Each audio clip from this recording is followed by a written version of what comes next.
Novels TV YouTube channel پر آپ سب کو خوش آمدید کہتی ہوں۔ چینل کو سبسکرائب کر کے بیل آئیکن کلک کر لیں تاکہ تمام نئی ایپیسوڈ پر وقت ملتی رہیں۔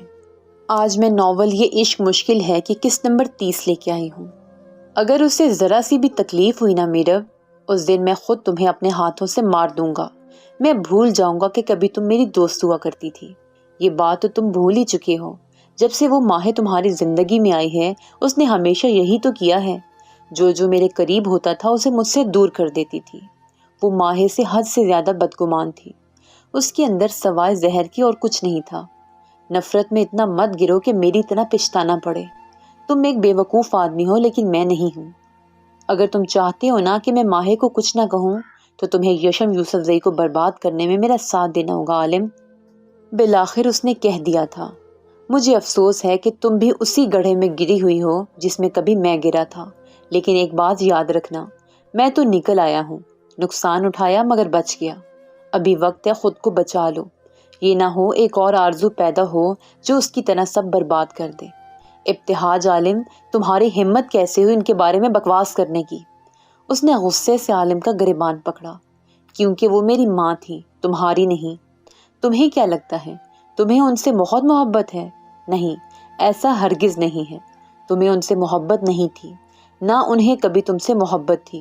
یہی حقیقت ہے، تم مانو یا نہیں۔ اپنی بکواس بند کرو، آئی سمجھ؟ وہ غصے سے پاگل ہو رہی تھی۔ عالم نے افسوس سے اسے دیکھا۔ آئندہ میرے سامنے مت آنا میرب، ورنہ میں سب کے سامنے تمہاری اصلیت بتا دوں گا۔ یہ جو اچھے انسان کا نقاب ہے نا، یہ اترا تو بڑا پچھتاؤ گی۔ اپنا گریبان اس کی گرفت سے چھڑاتے وہ کمرے سے نکلتا چلا گیا اور وہ وہیں بت بنی کھڑی رہ گئی۔ آج کا فنکشن نہایت خوش اسلوبی سے انجام پایا تھا۔ وہ سب اس وقت لاؤنج میں بیٹھے تھے۔ عالم کن سوچوں میں گم ہو بیٹا؟ واسی کے پوچھنے پر وہ چونک کر ہوش میں آیا تھا۔ ماہی کافی دیر سے اس کا یہ انداز نوٹ کر رہی تھی۔ کچھ تھا جو اسے تنگ کر رہا تھا، مگر کیا؟ کچھ نہیں بابا، بس تھک گیا ہوں۔ ہاں تو جاؤ تم لوگ آرام کرو۔ واسی کو شب بخیر کہتے وہ اوپر کمرے میں آ گیا۔ میرب کے رد عمل نے اسے ڈرا کر رکھ دیا تھا۔ وہ بھی اسی آگ میں جل رہی تھی جس میں کبھی وہ جلا تھا۔ اگر اب یہ آگ دوبارہ اٹھی تو سب کچھ جلا کر راکھ کر دے گی، اور اس بار ماہی کے ساتھ ساتھ آبان کی زندگی بھی برباد ہوگی۔ گہرا سانس بھرتے اس نے اپنے اندر کے اضطراب کو کم کرنے کی بھرپور کوشش کی تھی۔ ڈریسنگ پر بیٹھی ماہی شیشے سے مسلسل اس کا یہ پریشان انداز نوٹ کر رہی تھی۔ پورا فنکشن وہ اسی طرح پریشان رہا تھا۔ اس کا دل کیا کہ جائے اور پوچھے، مگر انا آڑے آ رہی تھی۔ مجھے دیکھنے کے پیسے نہیں لگتے، چھپ چھپ کر دیکھنا بند کرو۔ عالم کی آواز پر وہ بری طرح شرمندہ ہوتے بکھلائی۔ اتنے کوئی ہیرو نہیں ہو جو آپ کو چھپ کر دیکھوں۔ ناک سکیڑ کر کہتے وہ آ کر بیڈ پر بیٹھی، جبکہ وہ اب کھڑکی پر کھڑا تھا۔ ماہی، تمہیں پتا ہے میں نے تمہیں کتنا مس کیا ان 5 سالوں میں؟ خاموشی کو توڑتی عالم کی آواز نے اسے منجمد کیا تھا۔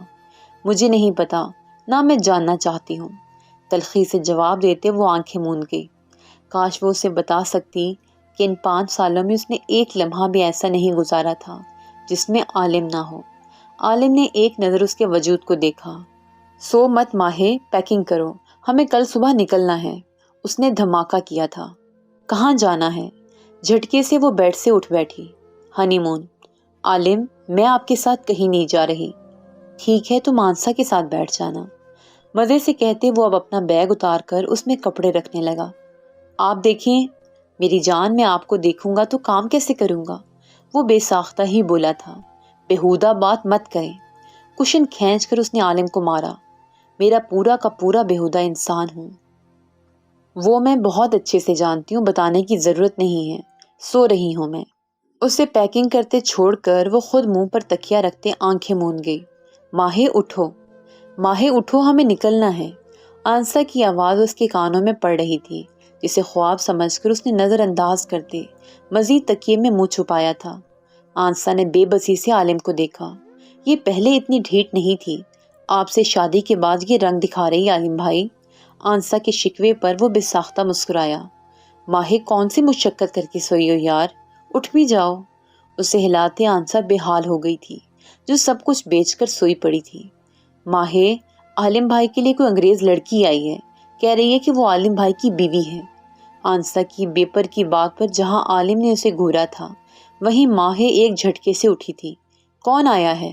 نیند سے بوجھل آواز۔ تمہاری سوتن۔ مجھے پہلے ہی پتا تھا، ضرور وہاں کوئی انگریز۔ پٹر پٹر چلتی زبان پر عالم کو دیکھ کر بریک لگا تھا۔ فوراً سے دانتوں تلے زبان دبائے اس نے گھور کر آنسا کو دیکھا۔ اٹھ جاؤ یار، جانا بھی ہے۔ میری تو پیکنگ ہی نہیں ہوئی۔ وہ تو کب کی ہو گئی ہے۔ فریش ہو کر فوراً سے نیچے آؤ۔ عالم بھائی، آپ ذرا بارش کے پاس جائیں جب تک میں آپ کی بیوی کو تیار کرتی ہوں۔ آنسا کی ریکویسٹ پر وہ سر ہلاتے باہر چلا گیا۔ آنسا، کیا بدتمیزی ہے یار، بتا تو دیتی وہ کمرے میں ہیں۔ اس سے اپنی اس زبان پر غصہ آ رہا تھا۔ ایک بات کہوں ماہی؟ ہاں یار، تو نہ بدل گئی ہے بہت۔ وہ کیسے؟ وہ الجھی تھی۔ پہلے میں جب بھی تجھے دیکھتی تھی نا، ان آنکھوں میں ویرانی ہوتی تھی، چہرے پر دکھ کی پرچھائیاں، ایسے لگتا تھا ایک زندہ لاش ہو۔ مگر اب میں تجھے دیکھتی ہوں تو تیری آنکھوں میں مجھے چمک نظر آتی ہے، چہرے پر گلال رنگ، اور تیرا یہ بدلاؤ بہت خوبصورت ہے۔ میں کوئی چینج نہیں ہوئی، غلط لگ رہا ہے۔ اب دیر نہیں ہو رہی، چلو نیچے۔ سر جھٹکتے وہ اپنی شال لیے نیچے بڑھ گئی، جہاں سب اس کے منتظر تھے۔ ایک خوبصورت سفر کا آغاز ہوا تھا۔ پلوشا اور آمرہ بیگم کو یوسف زئی مینشن چھوڑ کر وہ اپنے آگے کا سفر شروع کیا تھا۔ بہت اچھا ہوا آمرہ، تم آ گئی۔ گھر میں سناٹا چھایا ہوا تھا، اب کچھ رونق ہوگی۔ امو جان نے آمرہ سے ملتے پلوشے کو گلے لگاتے بولا تھا۔ پلوشا کے لیے کالج کے انہوں نے اسلام آباد میں اپلائی کرنا تھا، مگر امو جان اور بنفشے کی وجہ سے وہ مری میں اس کا ایڈمیشن کرنے پر راضی ہوئے تھے۔ امو جان کے مطابق ایک بیٹی گئی تھی، اب دوسری کو ان کے گھر میں رہنے دے۔ یشم کام کے سلسلے میں اکثر کراچی ہوتا تھا، ایسے میں پلوشا کے ساتھ ان کا اچھا وقت گزرے گا۔ امو جان کو وہ معصوم سی گڑیا بہت پیاری لگی تھی۔ آمرہ نے ایک ہفتہ یہاں رہنا تھا اور پھر عالم اور بارز واپسی پر انہیں لے کر جانے والے تھے۔ السلام علیکم آمرہ آنٹی۔ آبان کے سلام کرنے پر پلوشا کے گردن موڑ کر پیچھے دیکھا، جہاں وہ سیڑھیوں میں کھڑا تھا۔ سفید رنگ کا کرتا شلوار پہنے، ماتھے پر بکھرے بال، کھڑے نقش۔ وہ یشم یوسف زئی سے بھی زیادہ ہینڈسم تھا۔ وہ اسے بس دیکھ کر رہ گئی۔ Hello little girl. آبان کے مخاطب کرنے پر وہ خوشی میں آئی۔ ہیلو آبان، یہ دیکھو، پلوشا میرے پاس رہنے آئی ہے۔ اب تمہاری ذمہ داری ہے بچی کی پڑھائی کا سب دیکھنا۔ جو حکم موم۔ ویسے آمرہ آنٹی، ایک بات بتائیں، یہ کالج جاتے ہوئے ویسے تو نہیں روئے گی جیسے بچپن میں سکول جاتے ہوئے روتی تھی؟ جی نہیں، میں کبھی نہیں روتی تھی، ہے نا ماما؟ اس کے شرارتی انداز پر وہ نروٹھے انداز میں بولی، جس پر وہ ہنس پڑا۔ جی جی، وہ تو ہمیں پتہ ہے۔ پورا اسکول جمع ہو جاتا تھا کہ آخر بچی پر کون سا ظلم ہو رہا ہے۔ وہ اب بھی باز نہیں تھا۔ پلوشا پشمینہ کا بچپن تو آبان کے سامنے گزرا تھا، اسے وہ دونوں اتنی ہی عزیز تھیں جتنی ماں ہے۔ امو جان، آپ انہیں سمجھائیں نا۔ آبان، بری بات ہے۔ امو جان کی آنکھیں دکھانے پر وہ ہنس کر ان کے پاس بیٹھا تھا۔ میرب اور عائشہ کہاں ہیں بنفشے؟ آمرہ کو اچانک ہی میرب کا خیال آیا تھا۔ عائشہ یہاں اپنے دوست کے گھر گئی تھی، کل کہہ رہی تھی کہ ایک دن رکے گی، اور میرب سو رہی ہے۔ چلو اچھا ہے، ورنہ پردیس میں اپنوں سے دور بڑا مشکل ہوتا ہے۔ بس زین کی جاب ہی ایسی ہے، لیکن اس کا ارادہ ہے 1-2 سال میں مستقل پاکستان آنے کا۔ بس پھر یہ طے کرو کہ تم لوگ سید پور والے گھر میں شفٹ ہو جاؤ گے آبان کی شادی کے بعد۔ بس دعا کرو بچے۔ امو جان ہولے سے مسکرائی تھیں۔ زندگی نارمل ڈگر پر چل نکلی تھی۔ اٹھ گئیں آپ میڈم؟ وہ اپنی بالکنی میں کھڑی کافی پی رہی تھی۔ آبان کی آواز پر اس نے گردن موڑ کر اسے دیکھا۔ ہاں بس کچھ دیر پہلے ہی اٹھی ہوں۔ تو نیچے آ جاتی؟ میں نے سوچا تھا، مگر نیچے خالہ کے گیسٹ آئے ہوئے تھے۔ گیسٹ؟ گیسٹ تو کوئی نہیں آیا، ہاں آمرہ آنٹی پلوشا کو چھوڑنے آئی ہیں۔ چھوڑنے مطلب؟ مما اور امو جان کو پلوشے بہت عزیز ہیں، ان کی خواہش پر پلوشا کا یہاں ایڈمیشن ہوا ہے، تو وہ روز ٹریول تو نہیں کر سکتی، اس لیے یہاں رہے گی۔ مزید سوالوں سے بچنے کے لیے وہ ایک ہی بار میں ساری تفصیل اسے بتا گیا، جس پر وہ بس سر ہلا کر رہ گئی۔ او اچھا، ہاں اس لیے کہ تم کافی کمپلیٹ کر کے نیچے آ جاؤ، میں جاتا ہوں۔ اسے کہتا وہ وہاں سے چلا گیا، اور اس کے جاتے ہی میرب کے چہرے کے تاثرات تبدیل ہوئے۔ دشمن کی اولاد کو برداشت کرنا کتنا مشکل ہے، یہ مجھے آج سمجھ آیا۔ پہلے ماہی اور اب یہ پلوشا۔ آرزو مما، آپ نے ٹھیک نہیں کیا جا کر، اب ہر چیز مجھے اکیلی کرنے پڑے گی، کیونکہ آپ کا بیٹا تو آپ سے بے وفائی کر چکا ہے۔ اس کے لیے ماں سے زیادہ لڑکی عزیز ہے، لیکن میں آپ سے پرومس کرتی ہوں بہت جلد میں ان لوگوں کو ان کے اصل مقام پر پہنچا کر رہوں گی۔ آسمان کی جانب دیکھتے اس نے جیسے آرزو کو مخاطب کیا تھا۔ وہ لوگ مقررہ وقت سے پہلے ہی اپنے ہوٹل پہنچ چکے تھے۔ عالم یہاں پہلی بار آ رہا تھا، اس لیے بارز اسے پورے راستے گائیڈ کر رہا تھا، جبکہ ماہے وہ ایسے بیٹھی تھی جیسے اس سب سے اس کا کوئی لینا دینا نہ ہو۔ چلو ماہے آ جاؤ۔ ماہے کو کھڑے دیکھ کر آنسا نے اپنی طرف سے پکارا تو وہ اس کی طرف بڑھی تھی بنا ایک نظر عالم کو ڈالے۔ اسے لگتا تھا جتنا وہ اس شخص کو دیکھے گی اتنا ہی دل اس کے لیے تڑپے گا۔ عالم نے فوراً سے اس تک آتے اس کا ہاتھ سختی سے اپنی گرفت میں لیا تھا۔ لڑائی کمرے تک رہنے دو پلیز۔ اس کے کان میں سرگوشی کرتے وہ اسے ساتھ لیے آگے بڑھ گیا۔ بالکنی میں کھڑا وہ اس وادی کے حسین نظاروں کو دیکھ رہا تھا۔ تم ٹھیک کہتی تھی، تمہارا پاکستان بہت خوبصورت ہے۔ ماہے کو بالکنی میں داخل ہوتے دیکھ کر وہ مسکرایا تھا، وہیں اس کے ماتھے پر بل پڑے تھے۔ اتنا سا تو ماتھا ہے، اس پر بھی اتنے بل؟ تمہیں رحم نہیں آتا مجھ پہ لڑکی؟ وہ اب پورا کا پورا اس کی جانب متوجہ تھا۔ آپ کو آیا تھا جبھی تو چھوڑ دیا، ورنہ آگے جو میں کرتا وہ اس سے زیادہ خطرناک تھا۔ آواز قدرے آہستہ کرتے وہ رازدارانہ انداز میں کہتا اسے الجھن میں مبتلا کر گیا۔ کیا مطلب وغیرہ کچھ نہیں، تم جاؤ فریش ہو جاؤ، ورنہ آ جانا ہے تمہاری دوست نے۔ اس کے گال سہلاتے وہ کمرے میں چلا گیا۔ ماہے نے دانت پیس کر اسے دیکھا۔ یہ انسان اب میرا ایسے ہی خون جلائیں گے؟ بڑبڑاتی وہ بھی باہر آئی تھی۔ چینج کر کے وہ فریش ہوئی اور پھر بنا عالم کا انتظار کیے سیدھا باہر آئی تھی۔ یہ جگہ اس کے لیے نئی تو ہرگز نہیں تھی۔ بھائی کہاں ہیں ماہے؟ تم انہیں لے کر نہیں آئی؟ فریش ہو رہے ہیں، آ جائیں گے، روکھے سے انداز میں کہتے وہ اس کے پاس صوفے پر بیٹھ گئی۔ آنسا کی مسکراتی نظروں سے نے اسے دیکھا۔ تو اب آپ کو ناراضگی جتانا بھی آ گیا ہے؟ واہ ابتہاج بھائی واہ، ہماری لڑکی کے سارے ایموشن باہر لا رہے ہیں ایک ایک کر کے۔ آنسا بھائی، اچھا بابا نہیں تنگ کرتی، یہ بتاؤ جانا کہاں ہے؟ بھائی ہم نے تو ہر جگہ دیکھی ہوئی ہے، عالم بھائی کو دکھانا ہے سب، تو ہر اس جگہ جائیں گے جہاں ہمیں جانا چاہیے۔ جب ان کو دکھانا تھا تو مجھے کیوں لائیں؟ واللہ ماہے، زبان دیکھو ذرا، کیا کھایا تھا تم نے؟ کڑوا کریلا۔ جواب ماہے کی بجائے عالم کی طرف سے آیا تھا۔ اوہ ہو عالم بھائی، آپ نے تو لڑکیوں کو بھی پیچھے چھوڑ دیا تیاری میں۔ اور آپ کا اپنے شوہر نامدار کے بارے میں کیا خیال ہے؟ انہیں تو بیوٹی کانٹیسٹ میں جانا چاہیے نا۔ آنسا کے انداز پر وہ ہنس پڑا۔ میں دیکھتی ہوں انہیں، آپ لوگ آرڈر کریں۔ ان دونوں کو کہتی وہ بارش کو بلانے چلی گئی۔ پہلے کوئی میری تعریف کرتے نہیں تھکتا تھا اور اب میری برائیاں کرتے نہیں تھکتا، افسوس کی بات ہے۔